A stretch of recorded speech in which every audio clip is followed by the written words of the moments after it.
सतगुरुदेव की जय। सर्वसंगत से प्रार्थना है, सत्संग प्रारंभ हो रहा है। कृपया सत्संग स्थल पर शांतिपूर्वक विराजमान होकर के श्रद्धा से सत्संग सुने। परमेश्वर की प्यारी आत्माओं से पुनर्निवेदन है, सत्संग प्रारंभ हो रहा है। कृपया सत्संग स्थल पर शांतिपूर्वक विराजमान होकर के श्रद्धा से सत्संग सुने।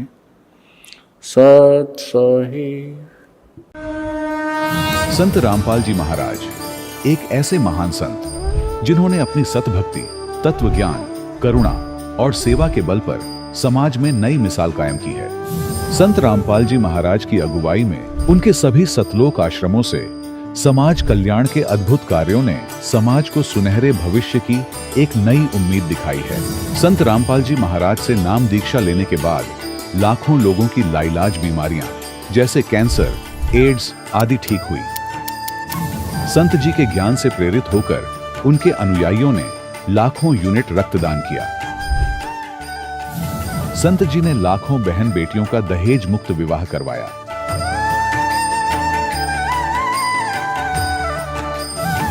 संत जी ने लाखों लोगों का नशा छुड़वाया, करोड़ों उजड़े परिवार बसे। संत जी के आश्रमों में समागम के दौरान निःशुल्क नेत्र चिकित्सा, दंत चिकित्सा प्रदान की जाती है। संत रामपाल जी महाराज द्वारा समय समय पर पर्यावरण संरक्षण के उद्देश्य से बड़े स्तर पर वृक्षारोपण किया जाता है। संत जी ने जरूरतमंदों को तत्काल राहत पहुंचाने के लिए एम्बुलेंस सेवा शुरू की। संत जी अपने अनुयायियों को देहदान के लिए प्रेरित करते हैं, जिससे मानवता की सेवा और चिकित्सा क्षेत्र में सुधार हो सके। संत रामपाल जी महाराज के सभी आश्रमों में हर रोज निःशुल्क भंडारा आयोजित किया जाता है, जहां हर वर्ग, हर जाति और हर धर्म के लोग एक साथ बैठकर भोजन करते हैं।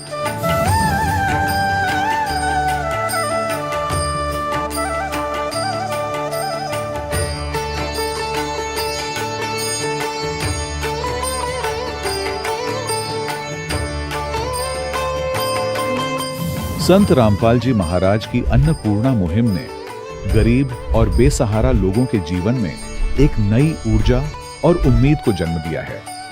घर घर खाद्य सामग्री और जरूरी मदद पहुंचाकर संत रामपाल जी महाराज ने लोगों को दुख और मजबूरी से लड़ने की ताकत प्रदान की है।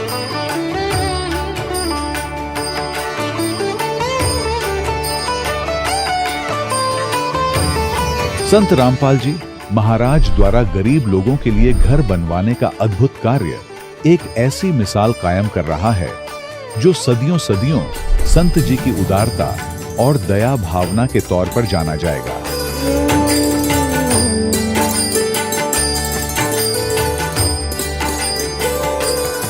संत रामपाल जी महाराज के आश्रम में हजारों बुजुर्गों को सम्मान और प्यार के साथ जीवन जीने का अवसर मिलता है।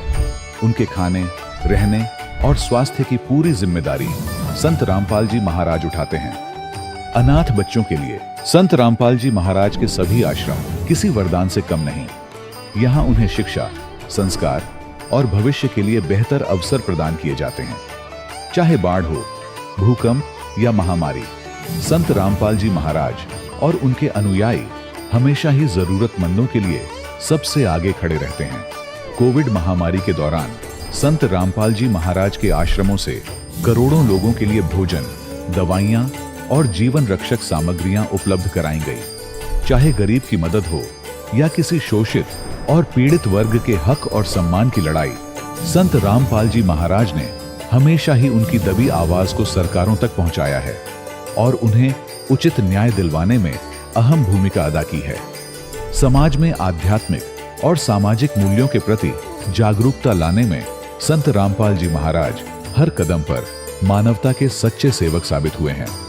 संत रामपाल जी महाराज का जीवन हमें सिखाता है कि सच्ची सेवा वही है जो निस्वार्थ भाव से की जाए।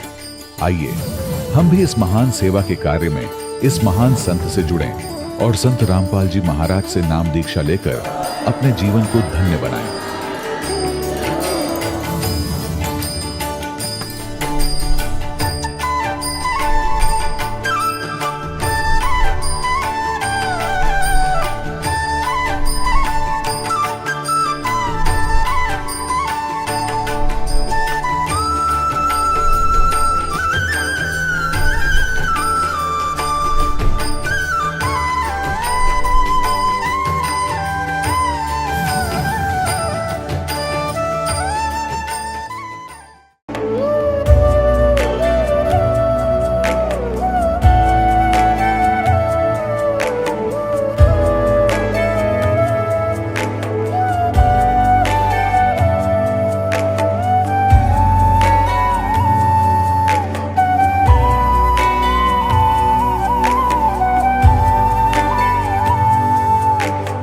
जब लग गुरु मिले न साचा, तब लग गुरु करो 10 पांचा। क्या गुरु बदल सकते हैं? क्या गुरु बदलने से पाप लगता है? अध्यात्म के इस मैदान में आखिर सही गुरु कौन है? गीता जी में वर्णित तत्वदर्शी संत कौन है? इन सभी प्रश्नों के उत्तर जानने के लिए अवश्य सुनिए जगत गुरु तत्वदर्शी संत रामपाल जी महाराज के मंगल प्रवचन। अनंत कोटि ब्रह्मांड नायक बंदी छोड़ पूर्ण परमेश्वर कबीर साहिब जी की एक अत्यंत गूढ़ और करुणामयी अमृतवाणी है। जो जन मेरी शरण है, ताका हूं मैं दास, गेल गेल लागया फिरूं, जब तक धरती आकाश।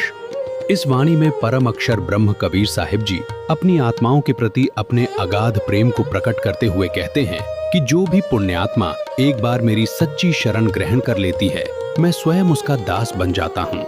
यदि वो जीव अपनी किसी कमी के कारण इस जन्म में भव सागर पार नहीं कर पाता, तो मैं युगों युगों तक हर मानुष जन्म में उसे खोजकर पुनः तत्व ज्ञान सुनाता हूँ।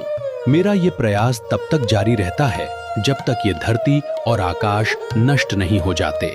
मेरी केवल यही कोशिश रहती है कि मेरी प्यारी आत्माएं किसी भी तरह इस काल के क्रूर जाल से आजाद होकर अपने निज घर सुख सागर सतलोक में पहुंचकर सदा के लिए सुखी हो जाएं।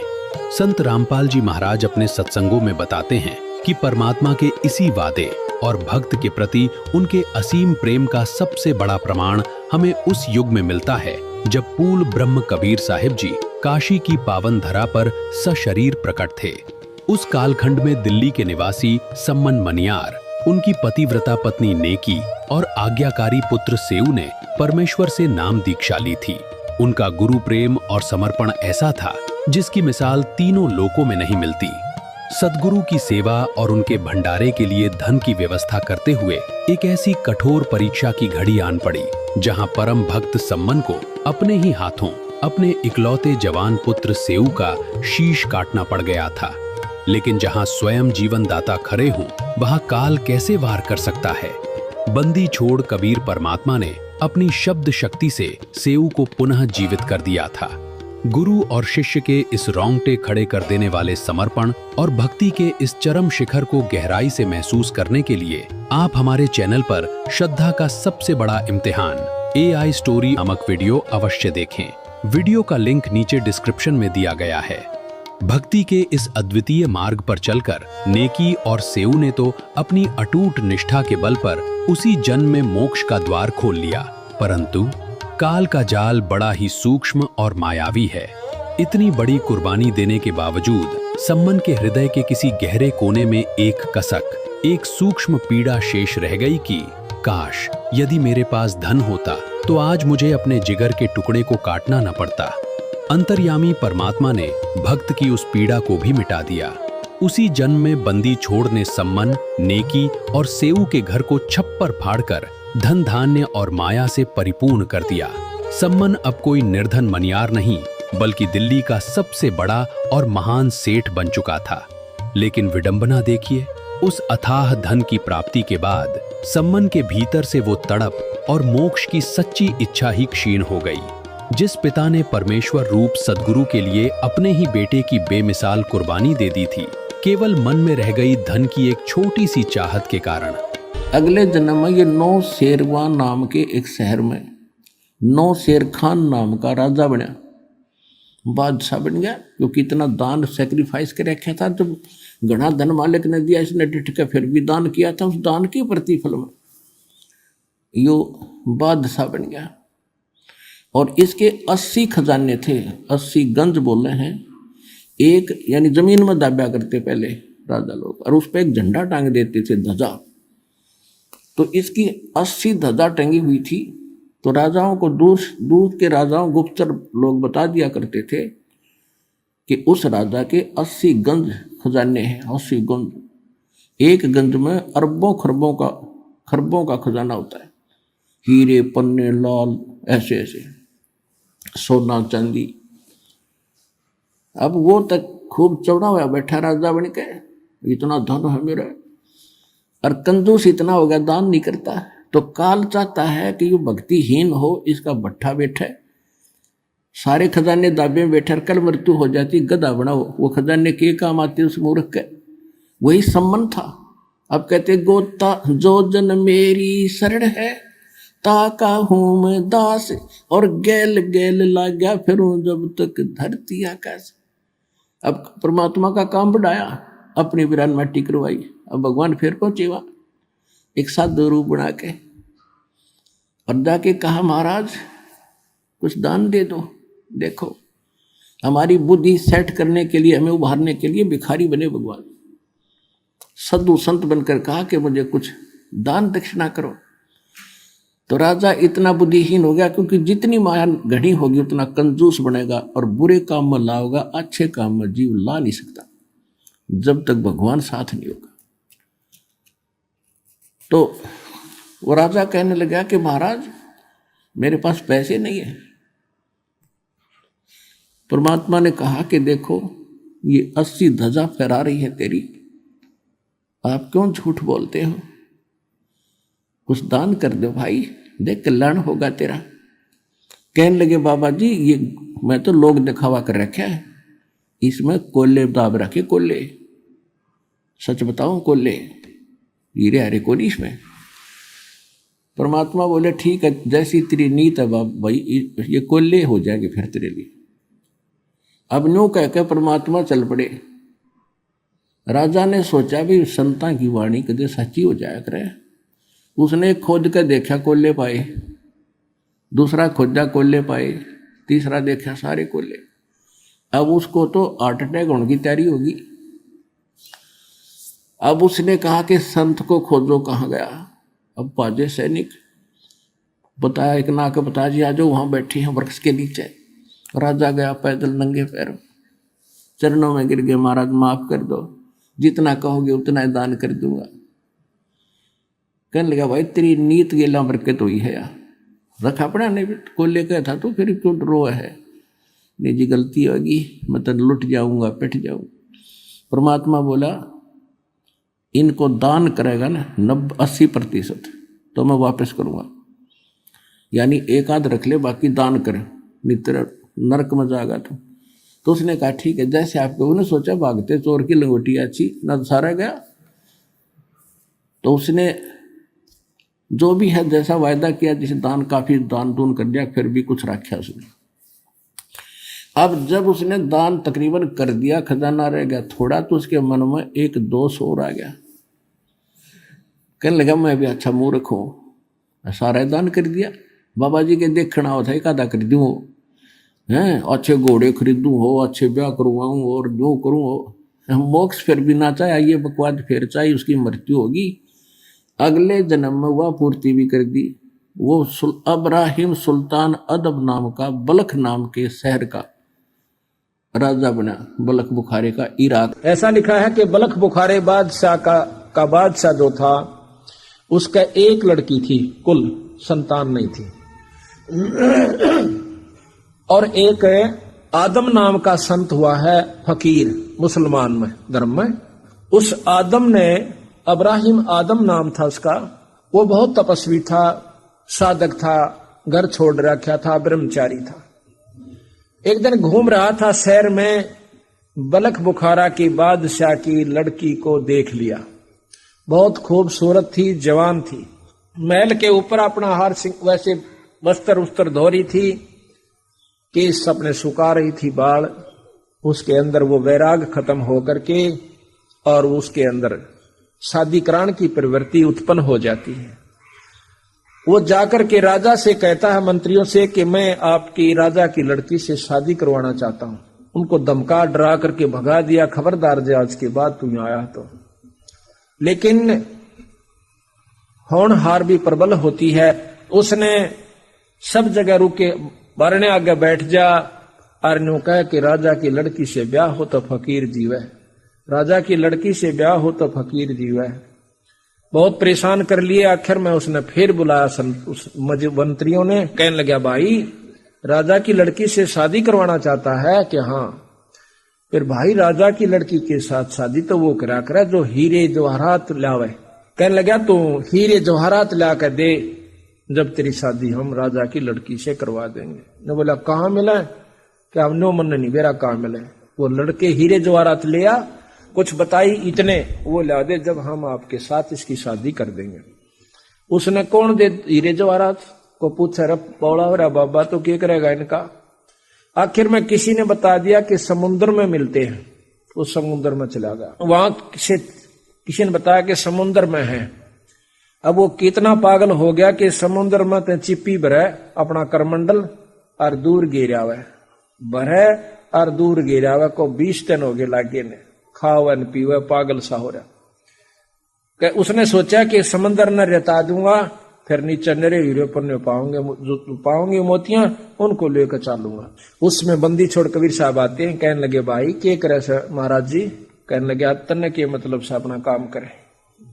ने बोला फिर भी तो परसों कई दिन का दुखी हो रहा, किम बताते दे। अकमन ने राजा की लड़की से ब्याह करवाना से, और उन्होंने ये शर्त रख दी कि इतने हीरे जवाहरात चाहिए। फिर बीरानियों के मिले सयो, इक्कत खाली होगा, वही तो इतना बड़ा समुद्र है, तेरी अक्ल मारी जा रही है क्या।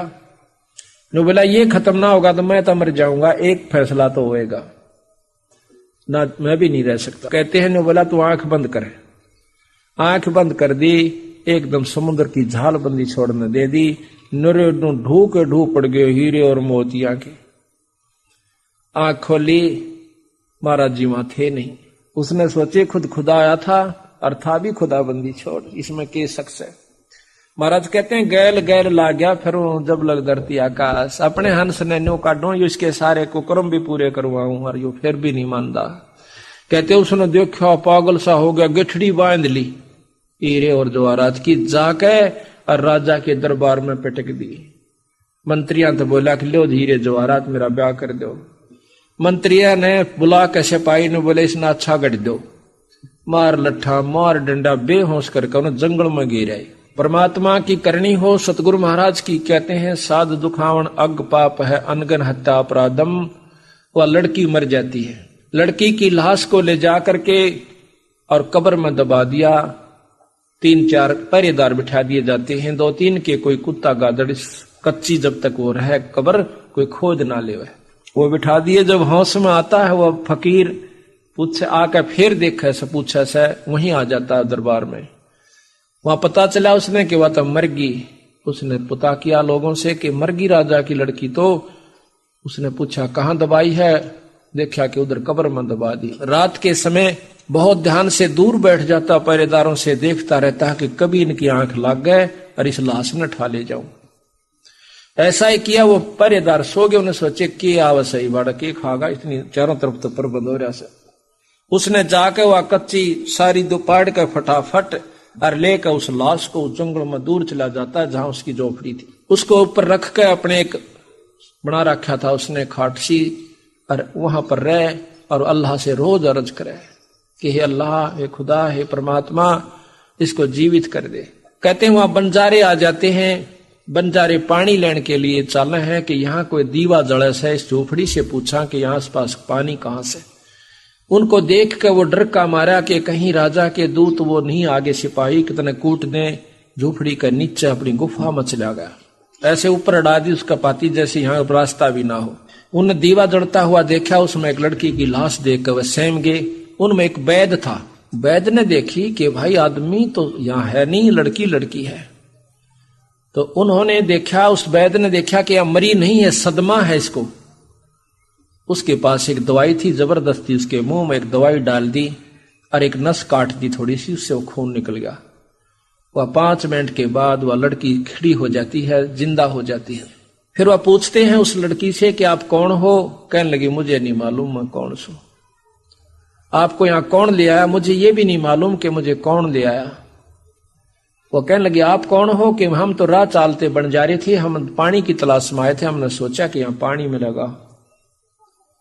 अब अब्राहिम सुना, नीचे सुनन लाग रहा धम। अक भाई ये तो वह तक होना, सिपाही तक होने। वो राह चालते हैं, फट दे हटा कर उस रास्ते से बाहर आ गया। बाहर आकर दूर खड़ा होकर नो नमस्ते करे सारा ने, डरे कांपे खड़ा खड़ा। वह कहते हैं भाई कौन है तुम? अक मैं झोपड़ी आला सो। अच्छा ये लड़की कौन है? अक साची बता दो, अक साची बता दे। तुमने जिंदी क्यों कर दी कि ये मरी नहीं थी, इसको सदमा था, हमारे पास दवाई थी या ठीक कर दी। उसने साफ बता दिया कि ऐसे ऐसे सारी कहानी भैया से। तो वह लड़की भी और साथ में ने बोला हमारा साक्षी होकर के तुम हमारा विवाह कर दो, हमारा जो है निकाह करवा जाओ। तो उस लड़की ने भी जब देखा कि इसने तो बहुत कुर्बानी कर दी, तो मर तो चुकी थी, तो खत्म हो ली थी तेरे पिता की नजर में, तेरे तुम दाद आए थे, इसने अपनी अल्लाह से अर्ज करी तो आज तो इसकी हो चुकी है। उसने शादी करवा ली, वहीं रहने लगी। फिर उसका एक लड़का हो जाता है, उस लड़के को उसने एक पाठशाला में दाखिल करवा दिया। राजा जो था उसका एक ही कन्या थी, वह मर गई थी, उसके पास धन बहुत था। उसने क्या करा कि गरीबों के बच्चों को बांटना शुरू कर दिया। तो स्कूलों में जा जाकर वर्दी समवा देवे, उनको वैसे भोजन फ्री करवा देवे, दोनों मियाँ बीबी जावे राजा रानी। तो एक दिन वो गए हुए थे, 7-8 साल के बच्चे को देखा, एकदम अपनी लड़की कैसी शकल उस छोरे की देखकर राजा ने छाती से लगा लिया। उस वहां के जो हेड मास्टर था उससे पूछा मुल्ला से कि ये लड़का किसका से? वो कहने लगा जी एक फकीर छोड़ के जाया करे, रोज ले जाया करे, झोपड़ी में रहता है शहर में, इधर दूर की तरह। कहने लगा ये लड़के को मैं ले जाता हूं, और वो फकीर आवा तो उसको कह दिए कि मेरे से ले जाएगा, मैं कुछ नहीं कहूंगा, कि देखो काली माने डरे नहीं। उस लड़के को ले जाता, अपनी पत्नी को दिखावा से, वह देखते उसकी पत्नी बेहोश हो जाती है कि तुम्हारी लड़की कैसी शक्ल का छोरा सर। अब राजा ने फिर होश में आया, फिर देखा, उस लड़के को छाती से लगा लिया। इतना मोह हो गया जानो इनका अपना ही अंश है। अब वो फकीर आता है, आदम शाह आकर पूछा है कि मेरा लड़का कहाँ है?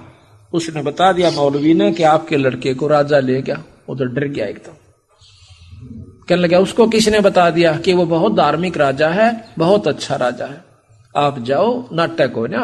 न्यू कह गया अभी बेशक ले जाएगा, क्या मैं तो सिर्फ अपने प्रेम में ले जाऊं, सुमन प्यारा बहुत लगा ये बच्चा।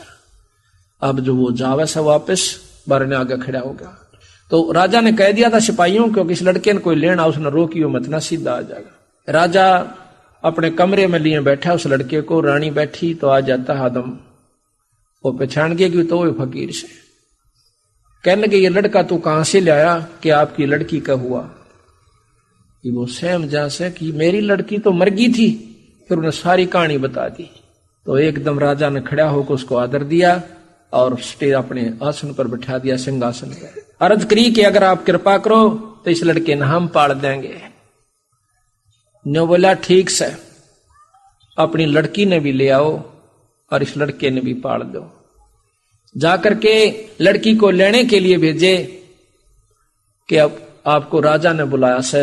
बाजे बजानते हुए खुद उसका पिता जाता है, इब्राहिम को वहीं छोड़ गए, उसको आदम शाह को। लड़की ने बोली मैं नहीं चालू थारी गेला जब तक मेरा पति नहीं कह लेगा। राजा को उसकी मां को दोनों को मना कर दिया। वो कहने लगी खुद उसी ने कहा से बेबे बेटी चाल तुम्हारी गेला, हक नहीं, जब तक वो नहीं कह लेगा मैं नहीं चालूंगी। उसी समय आदम शाह को बुलाया, कहने लगा जाइए अपने पति पिता के साथ। उस दिन से वापस आ जाते हैं महल में, लेकिन इब्राहिम वो आदम शाह महल में नहीं रहा। वह व्यक्ति उसमें फिर उत्पन्न हुई परमात्मा को पाने की। अपने बच्चे को अपनी पत्नी को छोड़कर वहीं पर चला जाता है।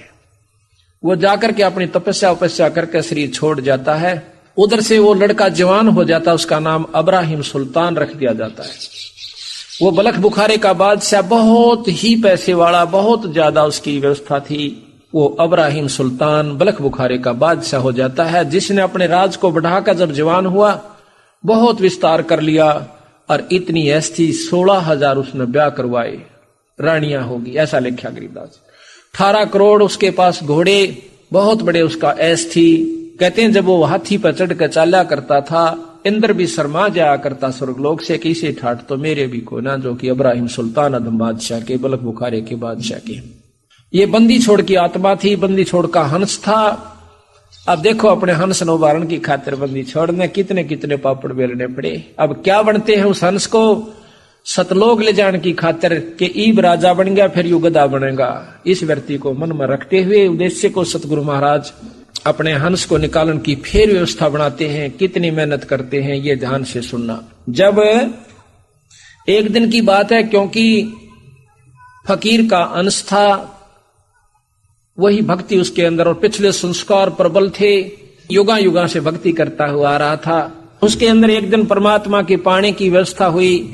चेष्टा उत्पन्न हुई कि भगवान भी भजना चाहिए, अल्लाह भी याद करना चाहिए। वो क्या विधि है?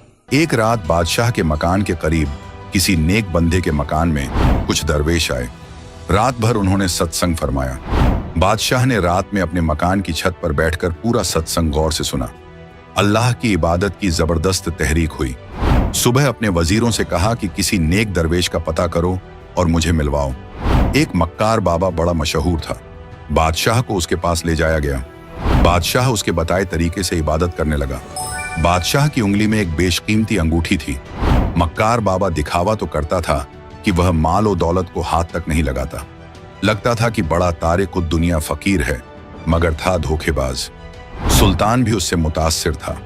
उस बाबा ने अपने खास खादिम से कहा कि जिस झरगर ने बादशाह इब्राहिम की अंगूठी बनाई है, उस झरगर से वैसी ही अंगूठी नकली हीरों और मोतियों वाली नकली सोने की बनवा ला। नकली अंगूठी बिल्कुल हूबहू बन गई। एक रोज बादशाह दरवेश के पास गया। दरवेश ने कश्ती सवारी की ख्वाहिश की। सुल्तान इब्राहिम अधम ने फौरन कश्ती सवारी का इंतजाम करवाया। तालाब के बीच में जाकर बाबा ने कहा, जनाब आली, आपकी अंगूठी बेहद खूबसूरत है, जरा दिखाना। बादशाह ने अंगूठी निकालकर दरवेश को दे दी और बाबा देखने लगा। नजर बचाकर अंगूठी बदल दी। बादशाह ने कहा कि आप चाहें तो अंगूठी रख लें या और बनवा दूं। बाबा ने कहा, अरे फकीरों के लिए तो यह खाक है, खाक। यह कहकर नकली अंगूठी तालाब में फेंक दी। यह देख बादशाह को पूरा यकीन हो गया कि वाकई में दरवेश तारिकुद दुनिया फकीर है। मगर कुछ दिन बाद ही उस मक्कार बाबा का भांडा फूट गया। उसके राजदार मुरीद ने बादशाह को सारा किस्सा बताया। इब्राहिम सुल्तान बाबा के पास गए। तब बादशाह ने वह अंगूठी उसी बाबा की झोंपड़ी की जमीन में दफन पाई तो बहुत रंजीदा हुआ और दरवेशों से एतबार उठ गया। उस मक्कार को कैद खाने में डाल दिया।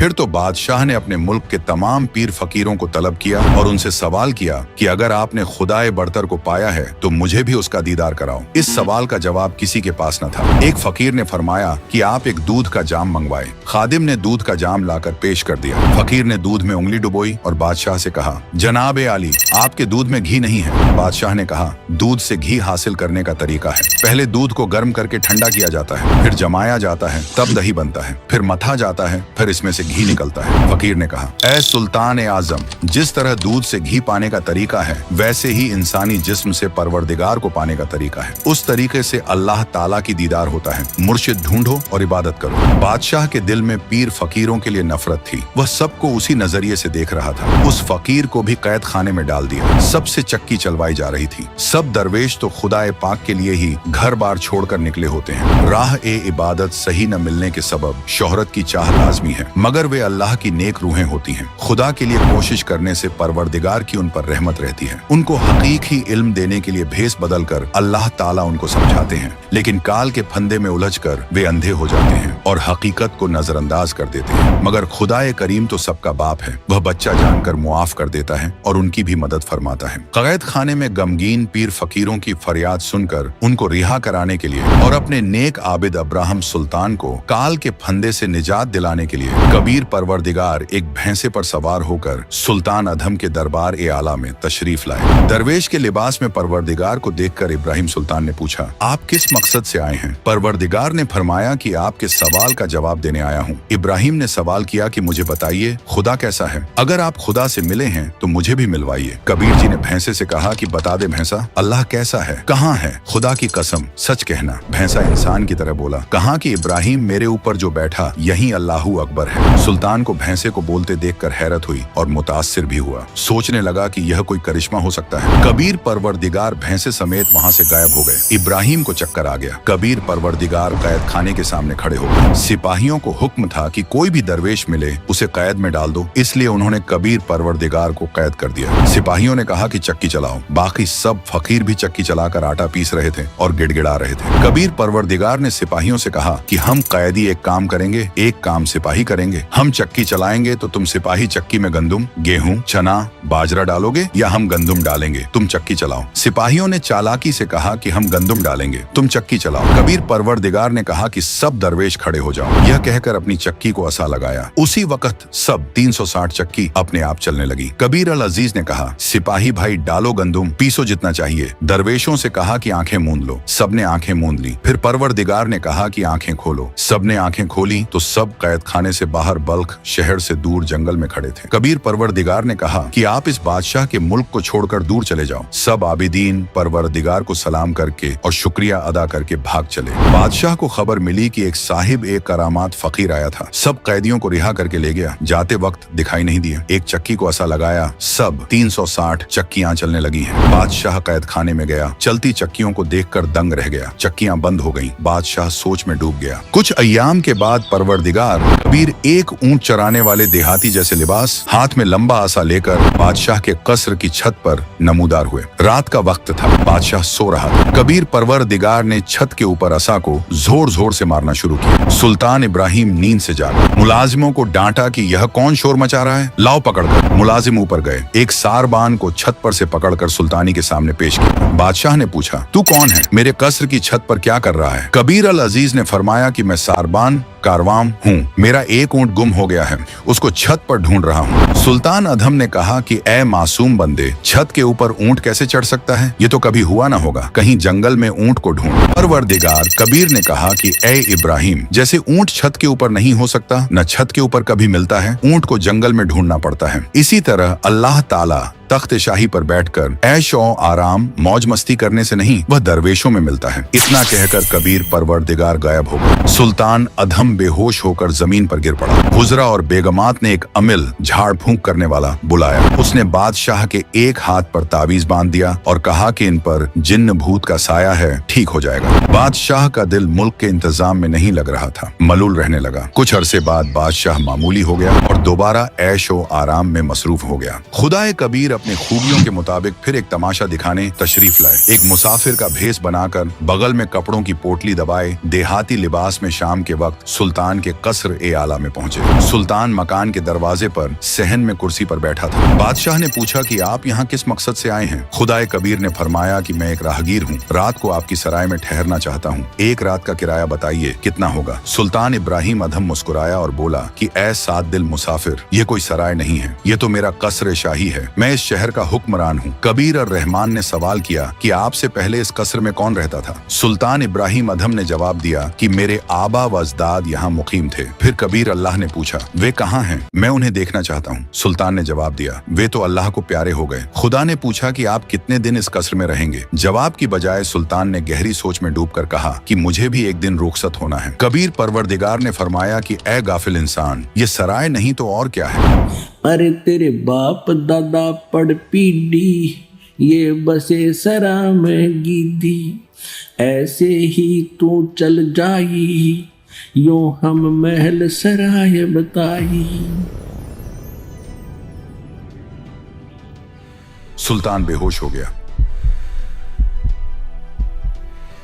कुछ अय्याम बाद बादशाह फिर अपनी पुरानी रवायत पर लौट आया। रोज के वक्त सुल्तान इब्राहिम अपने नौलखा बाग में आराम फरमाया करता था। उसके बिस्तर को एक कनीज आरास्ता करती थी, चारों तरफ गुलदस्ते सजाती थी। कनीजों का लिबास मलिकाओं से अलग होता था, तमाम कनीजों का लिबास एक जैसा होता था। रहीम और करीम कबीर ने उस अपनी अजीज रूह के जिस्म को काल के फंदे से निजात दिलाने के लिए क्या क्या तदबीरें की। एक रोज खुदाए कबीर ने एक कनीज का भेष बनाया, बाग में सुल्तान का बिस्तर एक खास आरास्ता किया, फूलों के गुलदस्ते निहायत खूबसूरत अंदाज में सजाए और खुद उस पलंग पर लेट गए। सुल्तान इब्राहिम आया तो देखा एक कनीज मेरे शाही पलंग पर सो रही है, इसे मेरा जरा सा भी खौफ नहीं है। बादशाह ने उसी लम्हे कोड़ा उठाकर लेटे हुए खुदा कबीर की कमर पर 3 बार मारा। 3 निशान कमर पर नुमाया हो गए, चाम उधड़ गया। कनीज के भेष में खुदा ने पलंग से उतरकर एक बार गिरिया का इजहार किया और फिर जोर जोर से हंसने लगी। इतनी तकलीफ के बावजूद कनीज को हंसते देखकर इब्राहिम हैरत में पड़ गया। वह सोच रहा था कि कनीज को तो बेहोश हो जाना चाहिए था या जान से जाना चाहिए था। सुल्तान ने कनीज के भेस में खुदा का हाथ थामा और पूछा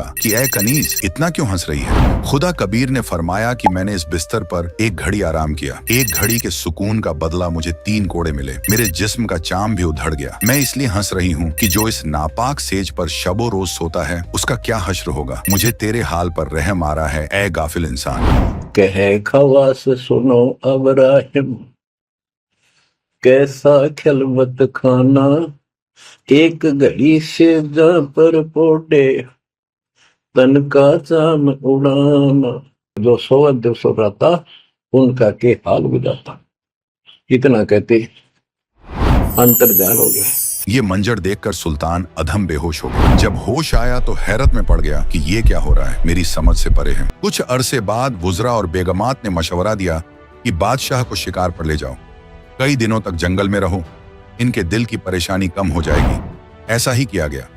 पहले ही दिन जोहर तक कोई शिकार नजर न आया। सुल्तान को यह सब नागवार गुजरा। जंगल में तो हिरणों के गल्ले फिरते हैं। आज एक हिरण भी नजर नहीं आया। नागहां एक हिरण दिखाई दिया। बादशाह ने कहा कि यह हिरण किसी सूरत में बचकर नहीं जाना चाहिए। जिसके करीब से जिंदा गुजर गया उसकी खैर नहीं। इतना कहते ही हिरण सुल्तान के घोड़े के नीचे से निकलकर जंगल की तरफ भाग निकला। बादशाह ने शर्मिंदगी के मारे घोड़ा पीछे पीछे दौड़ाया। दूर जाकर हिरण जंगल में गायब हो गया। सुल्तान और घोड़े को शदीद प्यास लग गई। जान पर बन आई। अल्लाह से पानी की दुआ की। वापस अपने खैमे की तरफ चल पड़ा, मगर खैमा 1 घंटे की मसाफत पर था। वहां तक जिंदा पहुंचना मुश्किल था। कुछ दूर चलकर इधर उधर नजर दौड़ाई तो एक जिंदा फकीर बैठा नजर आया। करीब में साफ पानी का एक छोटा तालाब था। उसके चारों तरफ फलदार दरख्त थे, शीरीं फल लगे थे। सुल्तान को जिंदगी की उम्मीद की दिखाई दी। पानी पिया, कुछ फल खाए, घोड़े को भी पानी पिलाया और शजर से बांध दिया। जिंदा बाबा की तरफ देखा तो उनके पास 3 खूबसूरत कुत्ते बंधे थे और एक कुत्ता बांधने की जंजीर साथ में रखी थी। सुल्तान ने फकीर को अदब से अस्सलाम वालेकुम कहा, गोया कि वो एक गुलिस्तान में दाखिल हो रहा हो। फकीर ने भी जवाब में एक रूहानी लहजा में वालेकुम सलाम कहा। बादशाह ने कहा, ए फकीर, तुम इन 3 कुत्तों का क्या करेंगे? इनमें से 2 मुझे इनायत फरमा दीजिए। फकीर ने जवाब दिया, ये कुत्ते मैं किसी को नहीं दे सकता। ये तीनों शाही कुत्ते हैं, इन्हें मैंने सबको सिखाना है। ये तीनों बल्ख शहर के शहंशाह रहे हैं।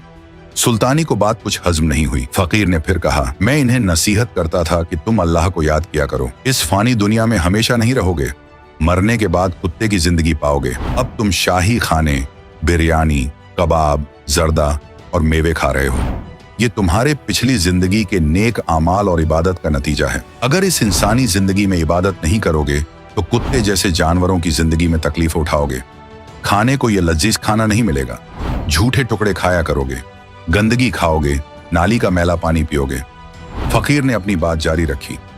जब ये बादशाह थे तब इन्होंने मेरी बातों पर जरा भी तवज्जो नहीं दी। ये सोचते थे कि यह फकीर बेवकूफ है, सल्तनत को कौन संभालेगा, बेगमों का क्या होगा। अब ये तीनों कुत्ते बन गए हैं। देखो, मैंने काजू बादाम किशमिश से बना हुआ हलवा खीर इनके सामने रखा है। इन्हें खाने नहीं देता हूं। जब ये खाने की कोशिश करते हैं तो मैं इन्हें सजा देता हूं। यह कहकर कबीर परवरदिगार ने जो एक लोहे की बेल रखी थी उसे उठाकर कुत्तों को मारना शुरू किया। कुत्ते चीख पुकार मचाने लगे। परवरदिगार बोले, खाओ ना हलवा, खिलाऊं तुम्हें, बासी सूखे टुकड़े डालूंगा। ए घुड़सवार भाई, फकीर ने कहा, ये जो खाली बेल रखी है ये बताऊं किस लिए है? जो बल्ख शहर का बादशाह सुल्तान इब्राहिम इब्न अधम है वह भी दुनिया और सल्तनत की चकाचौंध में अंधा होकर अल्लाह को भूल गया है। अब उसे याद नहीं कि मरकर कुत्ता भी बन सकता है। उसे बहुत बार नसीहत दी कि इबादत कर ले, इस कसर ए सराय में हमेशा नहीं रहेगा, लेकिन उसे खुदा का कोई खौफ नहीं है। वह तो खुद को खुदा समझकर मासूम फकीरों को सजा दे रहा है। मैं तो यहाँ दूर बैठा हूँ इसलिए बचा हूँ।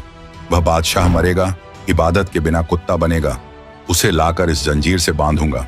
जिंदा फकीर के मुंह से ये अल्फाज सुनकर और कुत्तों की शक्ल में अपने आबा वजदाद की बदहाली देखकर इब्राहिम कांपने लगा और बोला, ए फकीर, बल्ख शहर का बादशाह मैं ही हूं, मुझे माफ कर दीजिए। यह कहकर फकीर के कदमों में गिर गया।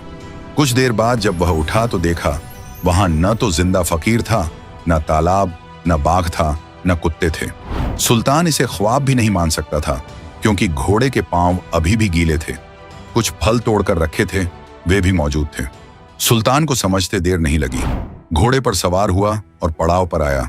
मुंह से कुछ न बोल पाया। हाथ से इशारा किया कि सामान बांधो और लौट चलो शहर को। कुछ ही लम्हों में काफिला बल्ख शहर की ओर रवाना हो गया। जब सुल्तान इब्राहिम अपने महल पहुंचा तो एक कमरे में जाकर अकेला बैठ गया और फूट फूट कर रोने लगा। रानियों ने, वजीरों ने बहुत समझाने की कोशिश की। कहने लगे, ऐ हुजूर, ये दुनिया फानी है, इसमें ऐसा होता रहता है, हिम्मत रखिए। खास रानियां कहने लगी, ऐसा तो औरतों के साथ होता है, आप तो मर्द हैं, आपको सब्र करना चाहिए। आप तो अपनी रियाया के सरपरस्त हैं, आपको मजबूती से अपने फराइज अंजाम देने चाहिए। इतने में एक कुत्ता वहां आ गया। उसके सिर पर गहरा जख्म था जिसमें कीड़े पड़ चुके थे। वो तड़प रहा था। कुत्ता इंसानी जुबान में बोल उठा, ऐ सुल्तान इब्राहिम, मैं भी कभी एक बादशाह था, लेकिन मैंने अपनी सल्तनत के गरूर में बेगुनाह जानों का कत्ल किया, शिकार में बेकसूर जानवर मारे, जंग में नाहक खून बहाया। आज वही तमाम गुनाह मेरे साथ हिसाब बराबर कर रहे हैं। ये कीड़े जो मेरे जख्मों को नोच रहे हैं, यही मेरे की का अजाब है। अब मैं कुछ करने के काबिल नहीं। ऐ इब्राहिम, यही हाल तेरा भी होने वाला है। देख ले अपना अंजाम। तू दुनिया की झूठी दौलत और सल्तनत के मोह में पड़ा हुआ है और अपनी आखिरत को बर्बाद कर रहा है। तेरे पीछे पीछे अल्लाह ताला तुझे राहे हक दिखाने के लिए बुला रहा है, लेकिन तू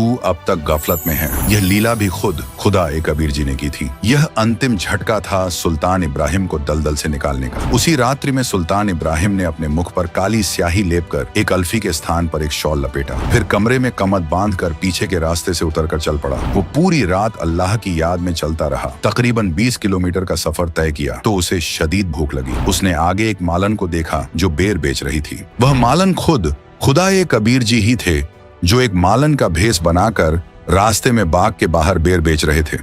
सुल्तान मालन के पास गया और उनसे बैरों का भाव पूछा तो मालन ने बताया कि एक आने के सेर 1 रुपये में 16 आने होते थे। एक सेर यानी 1 किलोग्राम। सुल्तान के पास आना नहीं था। उसने जो झूठी पहन रखी थी उन दोनों की कीमत उस समय 2.5 लाख रुपये थी। ऊपर हीरे पन्ने जड़े थे। सुल्तान ने कहा कि मेरे पास 1 आना या रुपया नहीं है, ये झूठी हैं, इनकी कीमत 2.5 लाख रुपये है। ये दोनों ले लो, मुझे भूख लगी है, 1 सेर बेर तोल दो। मालन 1 सेर बेर तोलकर इब्राहिम के शॉल के पल्ले में डालने लगी तो एक बेर नीचे गिर गया। उस बेर को उठाने के लिए मालन ने भी हाथ बढ़ाया और इब्राहिम ने भी मालन के हाथ से बेर छीनना चाहा। दोनों अपना बेर होने का दावा करने लगे। उसी वक्त खुदाए कबीर ने मालन का रूप बदलकर अपने वास्तविक रूप में आ गए और सुल्तान को जोर से एक थप्पड़ मारा और कहने लगे, ये गंवार, तू इतना मूर्ख, 2.5 लाख की जूती छोड़ रहा है और 1 पैसे के बेर के ऊपर झगड़ा कर रहा है। ये कैसा त्याग है तेरा? जा वापस कर ले अपना राज। खुदाए कबीर ने कहा कि हे प्यारी आत्मा, घर के त्याग देने से कुछ नहीं होता, हृदय से त्याग मिट्टी समझ इसको। तब उसको अपनी गलती का एहसास हुआ और फिर परवरदिगार कबीर जी ने कहा, इब्राहिम, मैं वही अल खिज्र हूं जिसके पास कुरान ज्ञानदाता ने हजरत मूसा को सच्चा इल्म लेने के लिए भेजा था, लेकिन हजरत मूसा मेरी शर्तों पर खरा नहीं उतर सका, इसलिए मैंने हजरत मूसा को वह सच्चा इल्म नहीं बख्शा। इब्राहिम, अब तू घर त्याग कर आ गया है, इसलिए मैं अब तुझे वह गुप्त इल्म बता रहा हूं। नाजरीन गौर फरमाइएगा, चूंकि सुल्तान इब्राहिम मुस्लिम था, वो इस बात से बिल्कुल वाकिफ था कि पाक कुरान शरीफ में इस वाक़े का साफ तौर पर जिक्र मिलता है। सूरतुल कहफ 18 आयत नंबर 60 से 68 में इसी तरह का एक किस्सा बयान किया गया है, जहां हजरत मूसा अलैहिस्सलाम की मुलाकात हजरत अल खिज्र अलैहिस्सलाम से होती है। ये पूरा मंजर देखकर सुल्तान इब्राहिम खुदाए कबीर के कदमों में गिर पड़ा और रोते हुए कहने लगा, ऐ परवरदिगार, तूने मुझ पर बड़ी रहमत फरमाई, मैं तो जहन्नम का हकदार बन चुका था, मगर तूने मुझे बचा लिया। खुदाए कबीर ने फरमाया, बेटा, मुझे पहले से मालूम था कि तेरी सबसे बड़ी दुश्मन ये सल्तनत, ये रियासत और ये शान शौकत है जिसे तू अपनी सबसे बड़ी ताकत समझ रहा था। अब तू इस गुमान से आजाद हो चुका है, इसलिए मैं तेरे साथ हूँ। तुझे जिस चीज की जरूरत पड़े मुझे याद करना, तू मुझे अपने करीब ही पाएगा। इतना कहकर खुदाए कबीर गायब हो गए। उस रात सुल्तान ने बड़ी मुश्किल से वक्त गुजारा। सुबह हुई, भूख शदीद लग रही थी। उसने दिल से खुदाए कबीर को पुकारा, या अल्लाह, भूख बहुत लगी है। तभी अचानक आसमान से एक थाली आई जो एक सफेद कपड़े से ढकी हुई थी। वो थाली आकर सुल्तान के सामने ठहर गई। जब उसने कपड़ा हटाया तो देखा कि उसमें काजू, किशमिश, सेब, संतरे,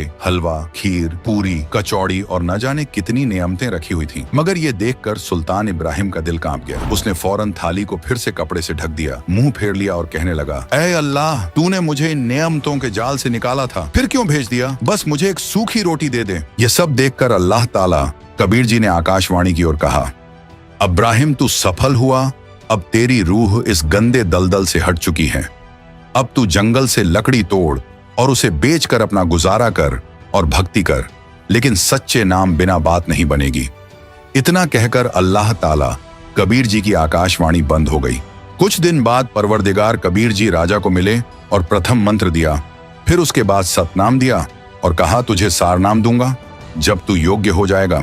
कबीर सागर के सुल्तान बोध में सफा 62 पर गवाही है। प्रथम पाण प्रवाणा लेई, पीछे सार शब्द तोई देई, तब सदगुरु ने अलख लखाया, करी प्रतीत परम पद पाया, सहज चौका कर दीन्हा पाना, नाम काल का बंधन तोड़ बगाना। गौर करें, उस वक्त इब्राहिम के पास न तो आरती चौका करने को मालो दौलत था, न कोई और सहूलत थी। यह असली कबीर साहब की दीक्षा की रस्म है।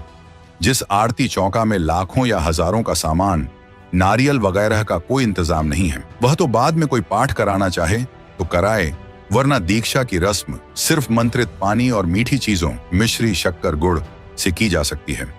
सतनाम और सार शब्द में पान, पीने की चीज नहीं दिया जाता, बस दीक्षा मंत्र बताए समझाए जाते हैं। संत गरीबदास जी देहात छुड़ानी, झिला झज्जर, हरियाणा को कबीर परवरदिगार मिले थे। उन्हें रूहानी नजर अता की थी।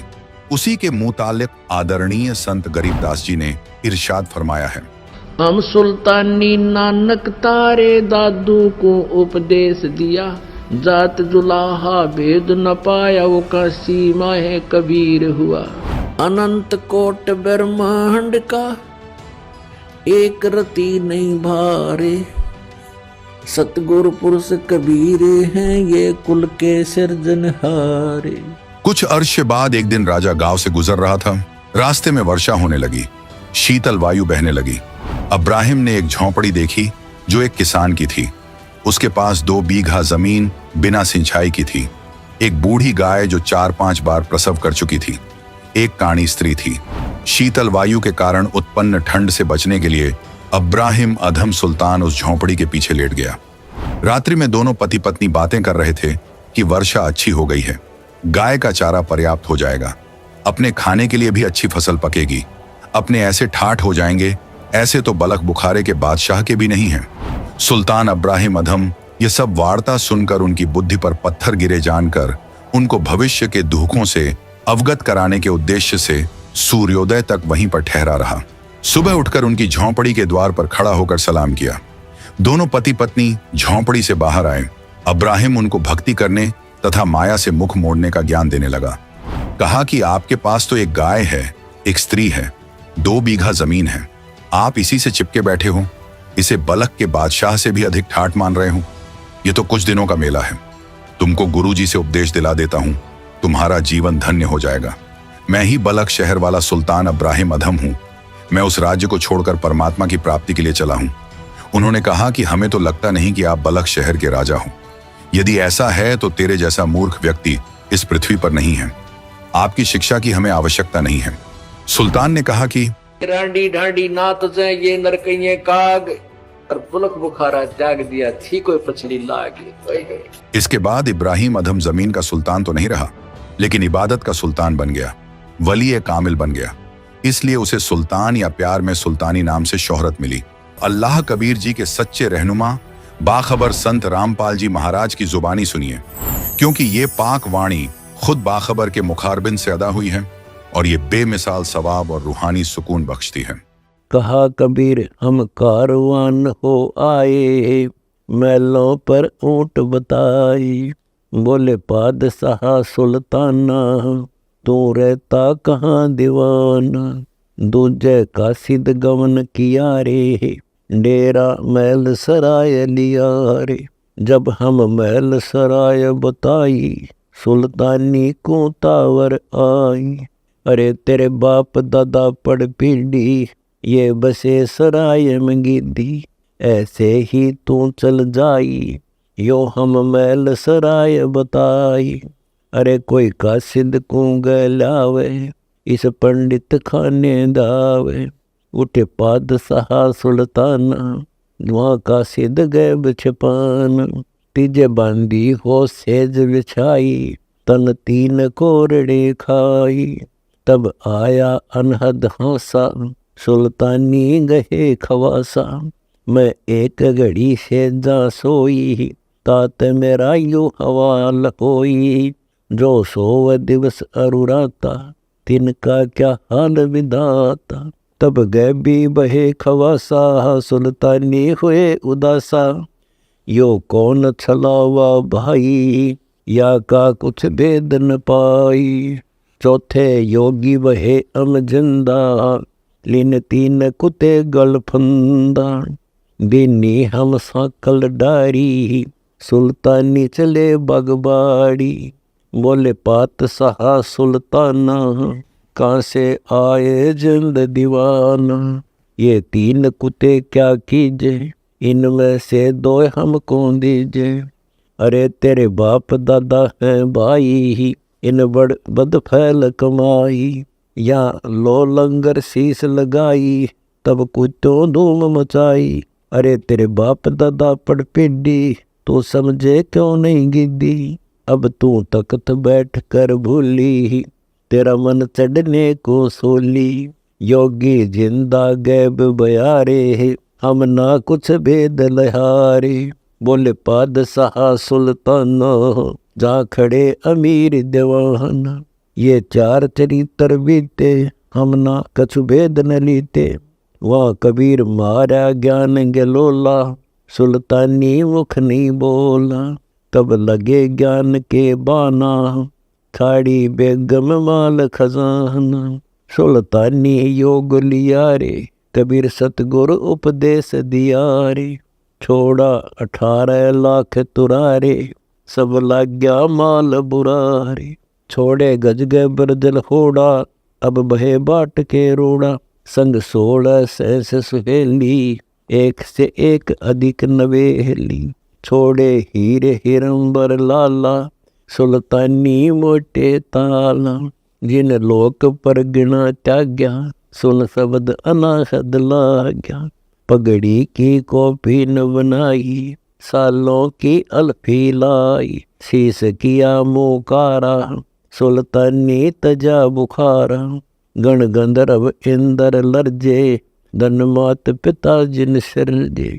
बया सपतपुरी पर साका, सुल्तानी मार्ग बाका। जिन पांचों पकड़ पछाड़ा, इनका तो दे दिया बाड़ा। सुन शब्द अनाहद राता, जा काल कर्म नहीं जाता। नहीं कच्छ मच्छ कूरम्बा, जा धौल धरणी नहीं थम्बा। नहीं चंद्र सूर जा तारा, नहीं धौल धरणी गए नारा। नहीं शेष महेश गणेशा, नहीं गौरा शारद बेसा। जा ब्रह्मा विष्णु नवाणी, नहीं नारद शारद जानी। जा नहीं रावण नहीं रामा, नहीं माया का विश्राम। जा परशुराम नहीं परचा, नहीं बलि बावन की चर्चा। नहीं कंस कन्ह करतारा, नहीं गोपी ग्वाल पसारा। यो आवन जान बखेड़ा, या कौन बसावे खेड़ा। जा 9 10वां नहीं भाई, दूजे कूठा हर नाही। जा नहीं आचार विचारा, नहीं कोई सालग पूजन हारा। वेद कुरान पंडित काजी, जहाँ काल कर्म नहीं बाजी।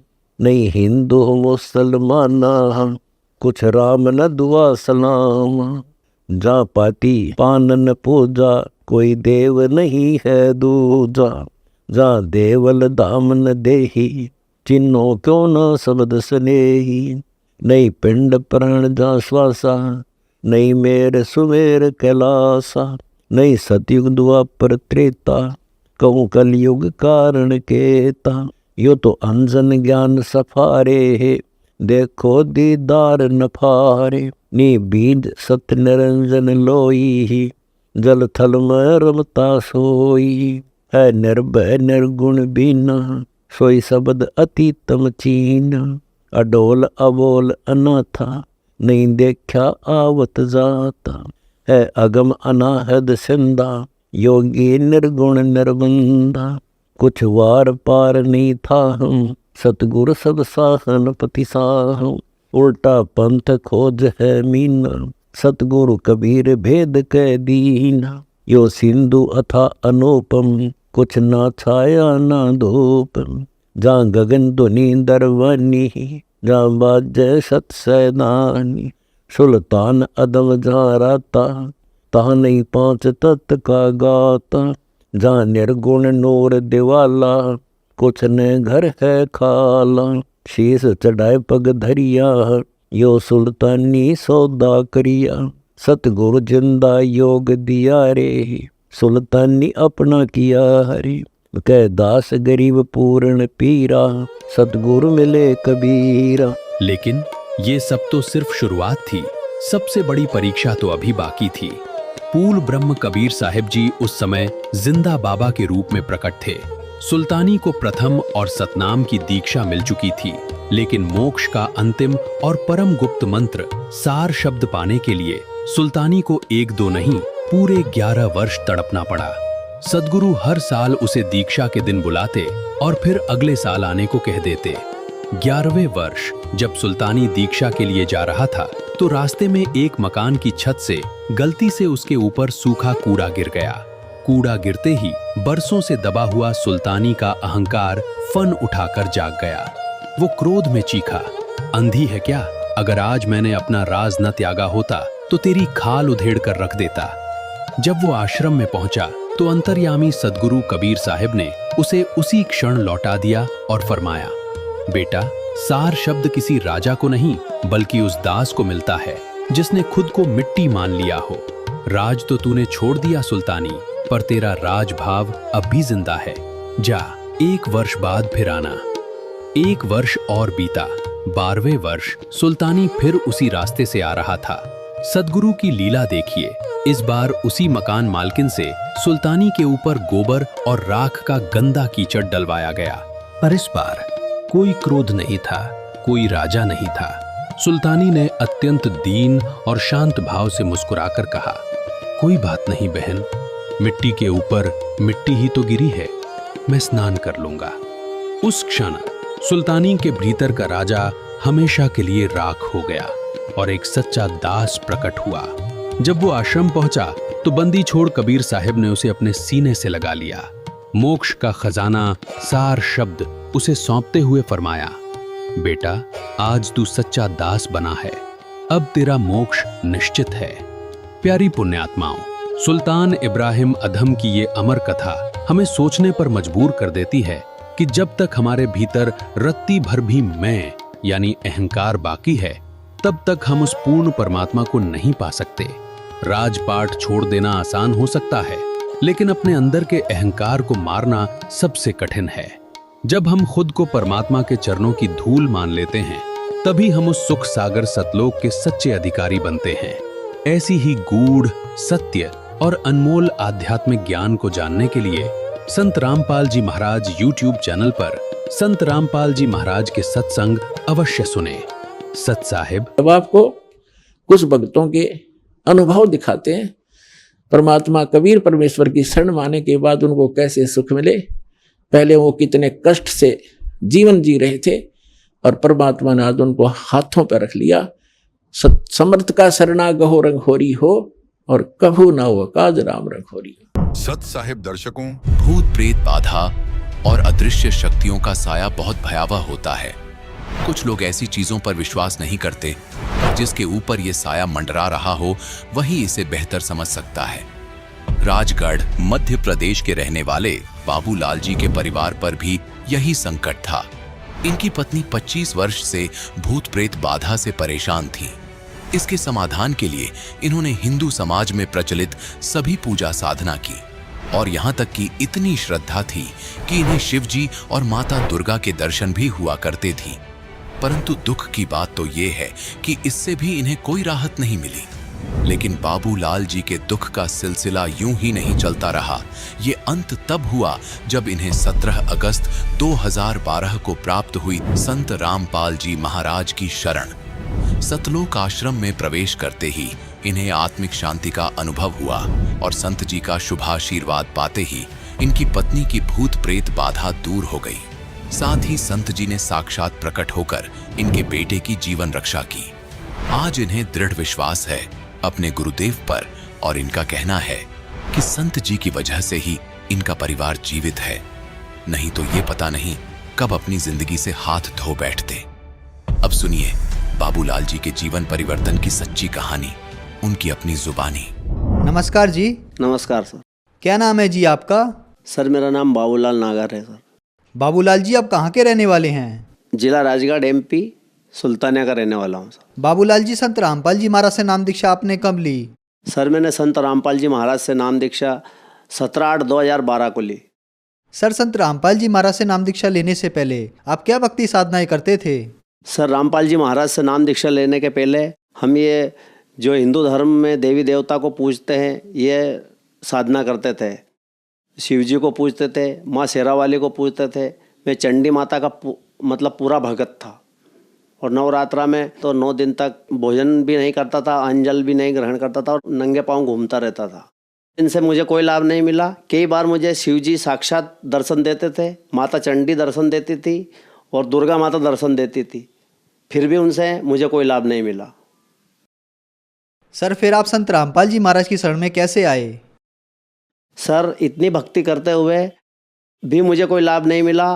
फिर मैंने सोचा कि इस जीने से तो मरना ही ठीक है। ऐसा सोचकर मैं विचार कर रहा था कि हमारे गांव में एक भगत है, तो उसने मुझे संत रामपाल जी महाराज की एक पुस्तक दी कि मतलब ये पुस्तक पढ़ और इसमें जो तेरी धर्मपत्नी को जो दुख है वो संत रामपाल जी महाराज से जो नाम दीक्षा ले लेगी तो ठीक हो जाएगी के। तो मैंने कहा इनसे नाम दीक्षा कैसे लेंगे? तो कि इस पुस्तक को पढ़ फिर सोचेंगे के। तो मैंने कहा ठीक है भाई। तो मेरी पत्नी को क्या है भूत प्रेत की भयंकर बाधा थी, तो मैं उस पत्नी को भूत प्रेत की बाधा के चक्कर में चारों दिशाओं में जितने भी देवी देवता है उन सभी जगह ले जा चुका था और मैंने 3 मोटरसाइकिल चला के तोड़ के लोहे में बेच दी है। लेकिन कहीं से भी कोई देव देवता से मुझे कोई लाभ नहीं मिला। वो देवी देवता के यहाँ ले जाता था तो क्या देवता बोल देते थे ठीक हो जाएगी, या तो फिर वो देवी देवता उस दिन आते नहीं थे। यात्रा करने जाता था तो आते नहीं थे, और आते थे तो बोल देते थे कि चल ठीक हो जाएगी, और ठीक हो जाती थी तो 2-4 दिन ठीक होती, वापस वैसी हो जाती थी। तो फिर मैंने सोचा कि इससे तो ये तो ठीक होने वाली नहीं है। फिर मैंने एक बार फिर मैंने कहा हनुमान जी से कि हनुमान जी या तो इस पत्नी को ठीक कर दे या फिर इसको मार दे। तो हनुमान जी से भी कुछ नहीं हुआ। फिर मैंने वो पुस्तक पढ़ी तो मैंने सोचा कि क्यों ना सारी दुनिया के देवी देवता कर ही लिए, अब एक बार और संत रामपाल जी महाराज की शरण में जाके और देख लेते हैं, नहीं तो फिर मरेगी तो मर जाएगी। तो फिर मैं 3-4 जनों को मैंने गांव में से इकट्ठा किया। उनसे बोला, मैंने कहा भाई मुझे इतना दुख है तो क्या एक काम करो तुम आप सब मेरे साथ चलो, मैं आप सभी का किराया भाड़ा दूंगा। तो उनने बोला कि नहीं भाई भाई भाड़ा मत दे, चल तू भी चलता है तो रामपाल जी महाराज के यहाँ, तो हम भी चलते हैं रामपाल जी महाराज के यहाँ, उनसे नाम दीक्षा लेंगे। तो मैंने कहा चलो भाई। तो फिर हम रामपाल जी महाराज को ढूंढने के लिए उस ज्ञान गंगा पुस्तक को लेकर, उसमें पीछे नक्शा बना हुआ है, उस पुस्तक में जो नक्शा बना हुआ था उस पुस्तक के नक्शे से हम हिसार हरियाणा गए। फिर वहाँ जाकर हमने संत रामपाल जी महाराज के आश्रम में जाकर देखा तो ऐसा लगा वहाँ तो जाते से ही मुझे इतनी शांति हो गई कि हो सकता है यहाँ अपनी पत्नी का दुख दूर हो जाए। फिर मैंने मालिक से मतलब रामपाल जी महाराज से नाम दीक्षा ली और नाम दीक्षा लेकर मैं घर आया। तो फिर मैंने अपनी पत्नी को बताया कि मैं वहाँ रामपाल जी महाराज के नाम दीक्षा लेकर आया हूँ, तू भी चल वहाँ नाम दीक्षा ले और तेरा भी भूत प्रेत की बाधा दूर हो जाएगी। उसको 25 साल से भूत प्रेत की बाधा थी। तो उसने बोला कि चलो ठीक है, एक बार रामपाल जी महाराज की शरण में भी जाकर देख लेते, नहीं तो फिर मेरा मरना तो तय है। फिर मैंने उसको सतलोक आश्रम ले गया और फिर मैंने उसको वहाँ श्री रामपाल जी महाराज की शरण में ले जाकर नाम दीक्षा दिलाई। सर आपने बताया कि आप सभी देवी देवताओं के पास जा चुके थे, आपने सभी तरह की पूजाएं की। 25 साल से भूत प्रेत की समस्या थी, आप 25 साल से बहुत ज़्यादा दुखी थे, जो कि एक बहुत बड़ी बात है। लास्ट में आपको कहीं से लाभ नहीं मिला तो फिर आपने सोचा कि अब संत रामपाल जी महाराज की शरण में जाया जाए, अगर परेशानियाँ ठीक होती हैं तो ठीक है, नहीं तो मेरा मरना तय है। फिर आपने संत रामपाल जी महाराज से नाम दीक्षा ली, तो क्या आपकी परेशानियाँ ठीक हुई जिनसे आप 25 साल से परेशान थे?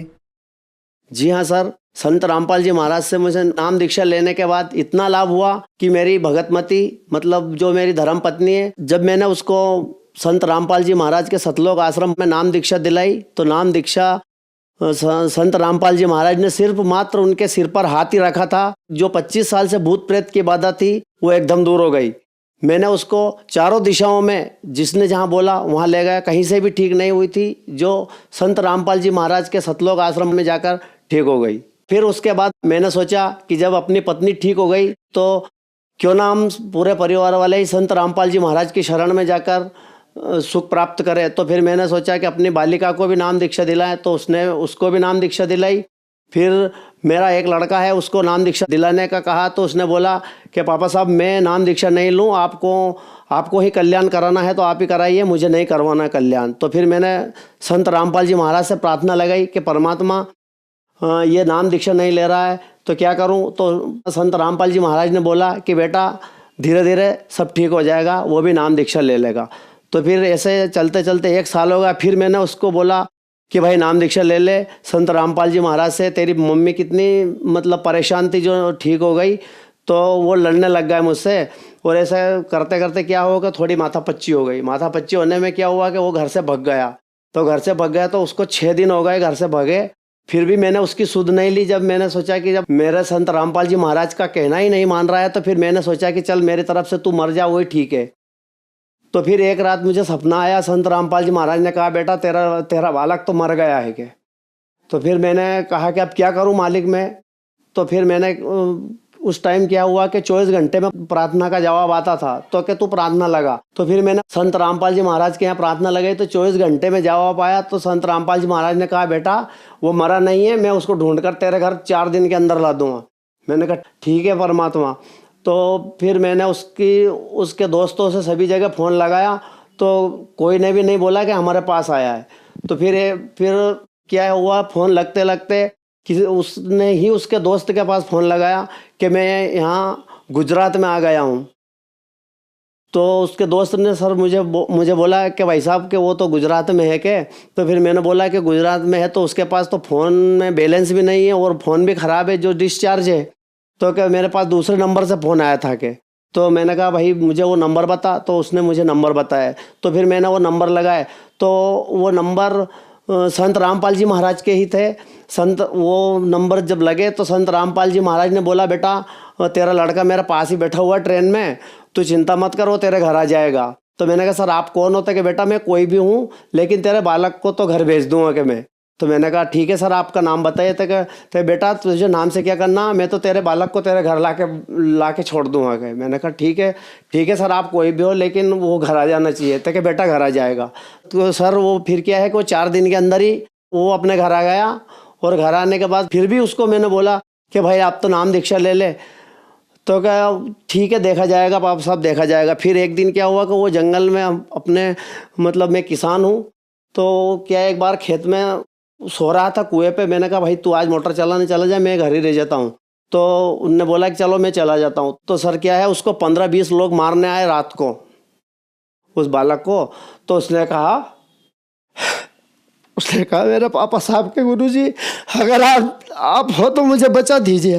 तो सर क्या हुआ कि उधर से वो तो 15-20 थे।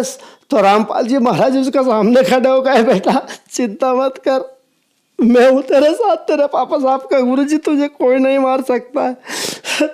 तो सर क्या हुआ कि वो जो 15-20 लोग आए थे ना वो रामपाल जी महाराज को देखकर ऐसा भाग गए जो आज तक भी उसको कभी नहीं दिखाई दिया। फिर उसने दूसरे दिन बोला पापा साहब मैं आपके गुरुजी आए थे मुझे बचाने के लिए, मुझे 20 आदमी मारने आए थे तो कि मुझे नाम दीक्षा दिला दो। तो मैंने कहा भाई ठीक है नरसिंहगढ़ गांधीधाम जा और नाम दीक्षा लेके अपने घर आ।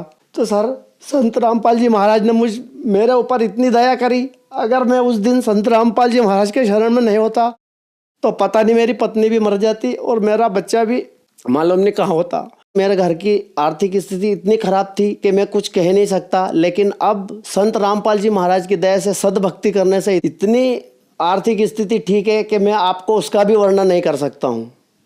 सर आपने बताया कि आपने संत रामपाल जी महाराज से नाम दीक्षा ली और आपकी पत्नी की 25 साल से जो भूत प्रेत की समस्या थी वो ठीक हो गई, आपको जो समस्या थी वो भी ठीक हो गई, आपके बच्चे की जान भी संत रामपाल जी महाराज ने बचाई। संत रामपाल जी महाराज ने आपके पूरे परिवार को बचाया। अगर संत रामपाल जी महाराज नहीं मिलते तो आपका पूरा परिवार आत्महत्या कर लेता।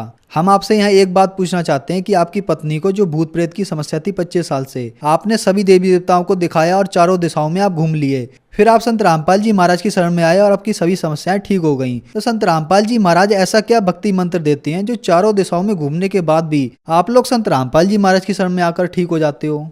सर, जो संत रामपाल जी महाराज जो भक्ति देते हैं वो शास्त्र के अनुसार देते हैं, और जो ये धर्म गुरु जो भक्ति देते हैं उससे कोई भी लाभ नहीं होता है। इसलिए संत रामपाल जी महाराज ने जो भक्ति, जो सद्भक्ति दी है वो शास्त्र के अनुसार दिए, और जो मंत्र देते हैं वो शास्त्र के अनुसार ही देते हैं। उनके उस मंत्र में इतनी पावर है, उनके मंत्र के जाप करने से सभी दुख दूर हो जाते हैं। इसीलिए हम भी रामपाल जी महाराज की शरण में आए, और भक्त समाज से हमारा यही प्रार्थना है, हाथ जोड़कर, जो इन धर्म गुरुओं के चक्कर में पड़े हुए हो, हमारा आपसे हाथ जोड़कर निवेदन है कि इन सद्भक्ति करो, उससे ही लाभ होगा। इन धर्म गुरुओं के चक्कर में पड़ने से कोई फायदा नहीं होगा। सर, आपने बताया कि सद्भक्ति करो, तो सर सद्भक्ति कैसे कर सकते हैं? सर, संत रामपाल जी महाराज जो सद्भक्ति गीता भागवत के अनुसार बताते हैं वही सद्भक्ति होती है, और ये धर्म गुरु जो सद्भक्ति बता रहे हैं ये कोई सद्भक्ति नहीं है, इससे कोई भी लाभ होने वाला नहीं है। सर, सद्भक्ति, सच्ची भक्ति कैसे प्राप्त की जा सकती है? सर, सच्ची भक्ति संत रामपाल जी महाराज की गीता तेरा ज्ञान अमृत, ज्ञान गंगा पुस्तक में लिखी हुई है, और जो संत रामपाल जी महाराज जो मंत्र देते हैं वो इन्हीं के अनुसार देते हैं। इसलिए संत रामपाल जी महाराज की शरण में आए, और संत रामपाल जी महाराज की शरण में आने का एक सुगम सरल उपाय है। चैनल पर संत रामपाल जी महाराज का सत्संग आता है, हर रोज आता है। उसके नीचे जो पीली पट्टी चल रही है उसके ऊपर, उसमें नामदान केंद्रों के फ़ोन नंबर लिखे हुए हैं, उनसे कांटेक्ट करके नामदान केंद्र का पता करके आप नाम दीक्षा ले सकते हैं। धन्यवाद सर। सत साहब। तो पुण्यात्माओं, आपका कर्तव्य बनता है, कहते हैं आप तेरे जगतार ही, आपका तो कल्याण निश्चित है यदि मर्यादा में रहोगे और भक्ति करते रहोगे। आपका और आपके परिवार का तो कल्याण निश्चित है, लेकिन आपका ये भी कर्तव्य बनता है, फर्ज बना है, भूले न राह बतावे। जिसको ज्ञान नहीं है, भटक रहे हैं, उनको कोशिश करें समझाने की, लेकिन प्यार से। किसी को आप समझाने की चेष्टा करोगे, उसको एक बार तो कड़वा लगेगा। आपको भी ऐसा ही महसूस हुआ होगा प्रारंभ में, हमें भी ऐसा ही लगा था। जैसे गोरखनाथ जी को परमात्मा ने कहा था, गोरखनाथ मैं सबका गुरुआ, मैं सबका गुरु हूं पूरे विश्व का। तो गोरखनाथ जी कह रहे थे, आपका तुमरा वचन मोह लाग गए कड़ुआ। आप जो कह रहे हो ना अपने आप को, मैं सबका मार्गदर्शक हूं, गुरु हूं, ये बात मुझे अच्छी नहीं लगती, कड़वी लगती है, बुरी लगती है। तब परमेश्वर ने कहा था कि कड़ुआ लगे सो मीठा होई, हमरी बात पतीजा जोई। हमारी बात पर विश्वास करोगे तो आज जो आपको कड़वा लग रहा है एक दिन मीठा होगा। तो पुण्यात्माओं, आपका कर्तव्य बनता है इस परमेश्वर के सच्चे ज्ञान को अपने भाई बहनों पूरे विश्व के सभी हम एक वहाँ तक पहुँचाओ, जन जन तक पहुँचाओ। हम सभी एक परमात्मा के बच्चे हैं। हम अपनी अनजानपने में भिन्न भिन्न हो गए, गलत गुरुओं ने हमें बांट दिया, तो हम फिर एक हो सकते हैं। इस परमात्मा के ज्ञान को जन जन तक पहुँचाओ। यहाँ आश्रम से प्रचार की सामग्री ले जाओ और कोशिश करो सब तक पहुँचाने की। आपको एक और विशेष उपकार होगा, आत्म प्राण उद्धार ही, ऐसा धर्म नहीं। और एक जीव को काल के उस पाड़े ते छुटवा के सतलोक आश्रम में जोड़ने का इतना पुण्य होगा जैसे करोड़ गऊओं को कसाई से बचाने का एक पुण्य होता है। तो आपको इतना पुण्य होगा, आप भी प्रचार करो और प्यार से करो, किसी का संघर्ष नहीं करे। कोई आपको बुरा भी बोला, आपका भाई बहन समझ के कि इसको पता नहीं है, तो उसके साथ विरोध नहीं करे, आगे चल पड़े। जिसको सुहा उसको ज्ञान समझावे और यहाँ से पुस्तकें लेकर वो बांटो और सबका कल्याण कराओ। बोलो सतगुरुदेव की जय।